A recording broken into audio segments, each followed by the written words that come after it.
जी, जब वो 4 बजे आया था उसने गेट बजाया, हुँ। तो मैंने पूछा भाई कौन बोल रहे हो? तो बोला कि मैं शाहिल सर। मैंने पूछा भैया आप यहाँ इतनी लेट कैसे? तो बोल रहा था कि मैं शादी में आया हूँ। उसके बाद बोला मैं थका हुआ हूँ, थोड़ा मेरे को आराम करना है। मैंने कमरा खोल के हुँ। कमरे में लिटा दिया बढ़िया। उसके बाद मैंने पुलिस वालों से भी पूछा, सर ये क्या हो गया था? किस बात पे? कि ये मर्डर करके आया है। मैं इस वक्त उत्तर प्रदेश के जिला बुलंदशहर के गांव अटेरना में मौजूद हूं और मैं उस मकान के बाहर खड़ा हुआ हूं जहां दिल्ली का दरिंदा, जिसकी वीडियो ने पूरे देश को हिलाकर रख दिया है, जिसने सरेराह एक लड़की को बेरहमी से कत्ल कर दिया था। मैं उस मकान के अंदर चलता हूं और आपको दिखाऊंगा कि जिस तरह से इस मकान में उसने एंट्री की, यहां पर आकर पनाह ली थी। ये वो कमरा है जिसमें आकर वो रुका था। रात को यहाँ पहुंचता है सुबह 4 बजे और इस मकान में आने के बाद में इसी बेड पर आकर वो सो जाता है। पूरी कहानी मैं आपको बताऊंगा कि किस तरह से इस मकान के अंदर उसने एंट्री ली थी। परिवार वाले भी यहाँ पर मौजूद हैं। ये उसकी बुआ का मकान बताया जा रहा है कि उसकी बुआ जो है वो यहाँ पर रहती है। दिल्ली का दरिंदा है और उसी दिल्ली के कातिल ने यहाँ पर आने के बाद में जो है शरण ली थी। आ, आपका क्या लगता था वो? भतीजा है। भतीजा। हाँ जी। तो यहाँ जब वो आया था आपको मालूम था कि यहाँ आने के बाद में उसने क्या करके आया है, कैसे आया है? नहीं, कुछ नहीं मालूम। किस टाइम आया था यहाँ? सुबह 4 बजे। हम्म। सुबह 4 बजे आया, उनने गेट बजाया, बोले कौन? हम्म। कि मैं साहिल साहिल हूँ, उसका सरफराज का लड़का। हम्म। तो इन लड़के ने मेरे ने कही कि इतने टाइम कैसे आए? कि मैं शादी में से आया हूँ। जब शादी का नाम लिया तो गेट खोल दिया, बैठक में लिटाल लिया। बैठक में बोला भैया कुछ खाना पीना करूँ? कि नहीं मैं शादी में से आया हूँ, खाना वाना नहीं खा रहा, रात भर का जगा हुआ हूँ मैं, और मैं सोऊंगा। और ये वहाँ से कपड़ा निकाल के गेट खोल कर नहीं, वो वहाँ लेट गया, ये अपने अंदर आ गया लड़की के पास को, अपने लेटा बैठा घर में। उसके बाद में फिर ये दोपहर को आए कहीं है पुलिस वाले। अच्छा, दिल्ली की बेटी हैं आप? नहीं, कहाँ की हैं? बुलंदशहर की। बुलंदशहर की। जो आपका मायका है वो बुलंदशहर है? बुलंदशहर है। जो साहिल का पिता है वो कहाँ रहते थे? वो ससुराल में रह गए। नहीं, अच्छा वो ससुराल है जो दिल्ली की जगह है। दिल्ली में जो ससुराल है वही बुलंदशहर में कहाँ कौन सी जगह? बुलंदशहर है, हम भवन देवीपुरा जो बोले हैं। देवीपुरा भवन पर हाँ जी। आपका जो मायका है वो है असली? हाँ जी।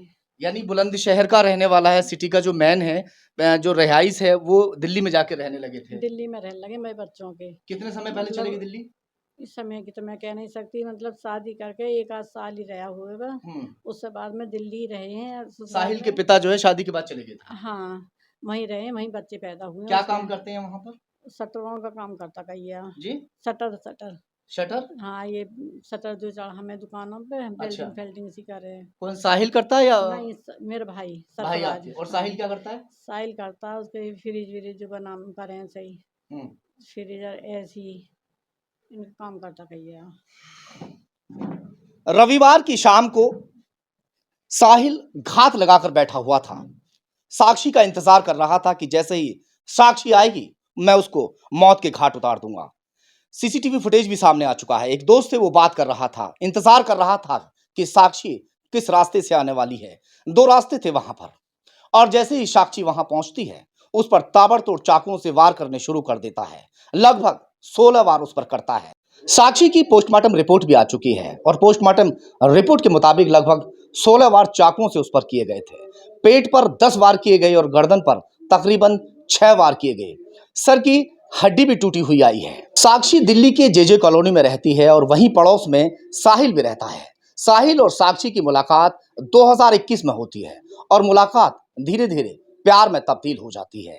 हालांकि साक्षी का 2021 से पहले प्रवीण नाम के युवक से प्रेम प्रसंग चल रहा था और साक्षी ने प्रवीण के नाम का टैटू भी गुदवाया हुआ था, जिसका साहिल बार बार विरोध करता नजर आता था।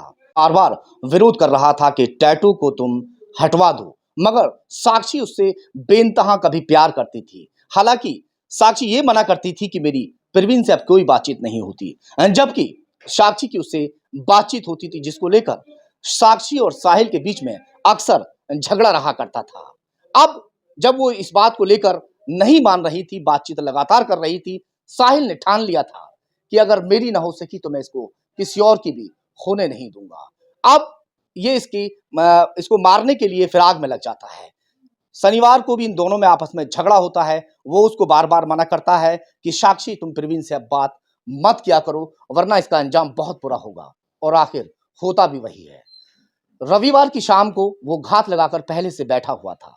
जैसे ही साक्षी वहां से निकलती है, वो साक्षी पर बिना कुछ बोले, बिना कुछ कहे लगातार ताबड़तोड़ चाकुओं से वार करने शुरू कर देता है और तकरीबन 16 वार करता है। जब साक्षी अचेत होकर नीचे जमीन पर गिर जाती है, अभी उसका वहां पर भी मन नहीं भरा था। वो वहीं पर एक पत्थर पड़ा हुआ था, उस पत्थर को उठाता है और लगातार साक्षी पर तकरीबन 6 बार पत्थर से उठा उठा के वार करता है। बार बार पत्थर को उठाता है और पत्थर मार देता है। उसे अभी यकीन नहीं हो पा रहा था कि साक्षी अभी शायद जिंदा बच गई है। फिर से जब वो वहां से चला जाता है, फिर वापस आता है, लौट कर आकर देखता है, उसमें लात मारता है और फिर से पत्थर उठाता है, फिर पत्थर को मारता है। और जब उसे तसल्ली हो चुकी होती है कि अब साक्षी में कोई सांस बकाया नहीं, फिर आराम से वहां से फरार हो जाता है। बड़ी बात मैं आपको एक और ये बता दूं कि वहां पर भीड़ भाड़ वाला इलाका था, काफी सारे लोग वहां पर मूक दर्शक बने हुए थे, देख रहे थे, वीडियो भी बना रहे होंगे, मगर किसी ने भी बचाने की कोशिश नहीं की। एक युवक बचाने के लिए आगे बढ़ता है, मगर साहिल के सर पर उस वक्त खून सवार था और जिसे देखने के बाद में वो युवक भी वहां से भाग खड़ा होता है और आराम से साहिल साक्षी की हत्या करने के बाद वहां से फरार हो जाता है। और फरार होने के बाद में बुलंदशहर के गांव अटेरना, जहां पर मैं इस वक्त मौजूद हूं, इसी घर में आकर सहारा लेता है, इसी घर में आकर शरण लेता है। हालांकि इस परिवार को यह मालूम नहीं था कि जो साहिल है वो क्या जुर्म करके आया है, कोई क्राइम करके आया है, क्योंकि यहां आने के बाद वो बताता है कि मैं एक शादी में यहां पर आया हुआ था और सोचा कि बुआ के यहां पर भी घूम लूं, बुआ के यहां भी चला जाऊं, और यहां आने के बाद में आराम से सो जाता है। रूम में आपको दिखा चुका हूं, आराम से सोता है, कोई उसे पछतावा नहीं किसी तरह से। मीडिया ने उससे बातचीत करने की कोशिश भी की जिस वक्त उसको बुलंदशहर लाया गया था, मगर वो मीडिया को कोई जवाब नहीं देता। पुलिस की माने तो किसी तरह का कोई भी पछतावा वो नहीं कर रहा है। बुआ का परिवार यहां सख्ते में है, डरा हुआ है, सहमा हुआ है कि आखिर ये सब हो कैसे गया। साहिल ने कभी चींटी नहीं मारी, साहिल किसी से झगड़ा नहीं। उसके बाद में इस तरह का जैसा वीडियो देखा जिसे देखने के बाद में किसी का भी दिल दहल उठे, ऐसा वीडियो जिसे देखने के बाद में अच्छे अच्छे के रोंगटे खड़े हो जाएं। ये बुआ के लड़के हैं जिन्होंने उस वक्त रात को जब यहाँ साहिल पहुंचता है दरवाजा खोला था। क्या कहा था उसने, क्या कह के आपसे जो है शरण ली घर में आने की? जी, जब वो 4 बजे आया था, उसने गेट बजाया, तो मैंने पूछा भाई कौन बोल रहे हो? तो बोला कि मैं साहिल सरफराज का लड़का दिल्ली से। मैंने पूछा भैया आप यहाँ इतनी लेट कैसे? तो बोल रहा था कि मैं शादी में आया हूँ फ्रेंड के साथ यहाँ पे, तो शादी खत्म होने के बाद तुम्हारे पास आ गया हूँ। तो मैंने जब गेट खोला, फिर अंदर आके मैंने पूछा भाई खाना वाना खाओगे? मम्मी तो है नहीं घर पे, मैं बना दूंगा। तो बोले नहीं, खाना तो मैं शादी में ही खा के आया हूँ। खाना नहीं खाया? जी नहीं। उसके बाद बोला मैं थका हुआ हूँ, थोड़ा मेरे को आराम करना है। मैंने कमरा खोल के कमरे में लिटा दिया, मैंने यहाँ सो जाओ। और सोने के बाद में ये 10 बजे उठे, सुबह को 10 बजे? जी। फ्रेश हुए, फ्रेश होने के बाद में मैंने बोला नाश्ते को भी मना कर दिया। उसके बाद फिर से सो गए। तो दोपहर में 2 से ढाई के बीच में पुलिस आई थी। लग रहा था क्या वो डरा हुआ है, सहमा हुआ है, कुछ ऐसा लग रहा था? जी नहीं। पुलिस किस टाइम आई थी यहाँ पर? पुलिस आई थी दोपहर 2 बजे के करीब, 2 से ढाई के बीच में। अच्छा, पुलिस ने क्या कहा? पुलिस आई थी, गेट बजाया, मैंने गेट खोला, तो मैंने पूछा, मैंने जी सर कौन आप? तो बोल रहे थे कि मैं दिल्ली से आए और ये छम्मो का घर है ना? हाँ ये छम्मो का ही घर है। तो बोल रहे थे कि साहिल आया है ना? हाँ साहिल है। कि कहाँ है वो दिखाओ। मैंने फिर गेट खोल के दिखा दिया। और साहिल से पूछ रहे थे वो कि तेरे पास चाकू था, जिस चाकू से तूने मारा है वो चाकू कहाँ है? उसके बाद मैंने पुलिस वालों से भी पूछा, मैंने सर ये क्या हो गया था, किस बात पे? कि ये मर्डर करके आया है। उसके बाद मेरे को पता चला कि ये मर्डर करके आया है। तब आपको पता चल पाया। हालांकि आज पुलिस उसे कोर्ट में पेश करने जा रही है, उसके बाद में उसे रिमांड पर पुलिस लेगी और उसके बाद क्या खुलासे होते हैं देखते हैं। सहयोगी मोहित लोधी के साथ जहीर खान, खबर तहकीकात, बुलंदशहर।